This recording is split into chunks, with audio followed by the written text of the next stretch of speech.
শ্যামবাজার দেশের বৃহত্তর পাইকারি পেঁয়াজের বাজার বর্তমানে চরম মর্মাহত অবস্থায় রয়েছে। ব্যবসায়ীরা তাদের দুঃখ প্রকাশ করে জানান, আগে তারা সারাদিনে 30,000 টাকার পেঁয়াজ বিক্রি করতেন, কিন্তু এখন মাত্র 3,000 টাকার পেঁয়াজ বিক্রি করতে হচ্ছে।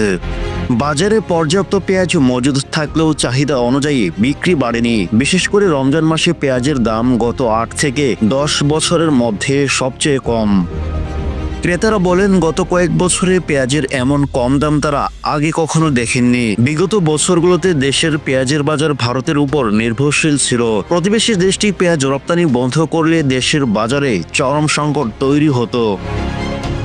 তবে এবার দেশে পর্যাপ্ত পেঁয়াজ উৎপাদন হয়। কৃষি বিভাগের তথ্য অনুযায়ী দেশে প্রতি বছর পেঁয়াজের চাহিদা 35 থেকে 36 লাখ টন।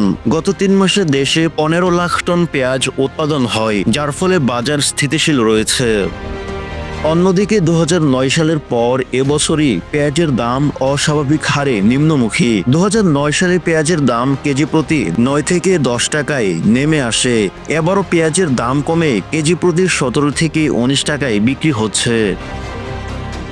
বিগত বছরগুলোতে নিত্যপণ্যের বাজার ঊর্ধ্বমুখী থাকার পেছনে আওয়ামী লীগ সরকারের চিহ্নিত কিছু ব্যবসায়ীর ভূমিকা ছিল বলে অভিযোগ রয়েছে। তারা পণ্যের দাম নয় করে রাতারাতি লাভের মুখ দেখেন। তবে বর্তমান সরকারের কঠোর নজরদারির ফলে বাজার ব্যবস্থাপনার স্বচ্ছতা ফিরে আসছে বলে ক্রেতারাও সন্তুষ্ট।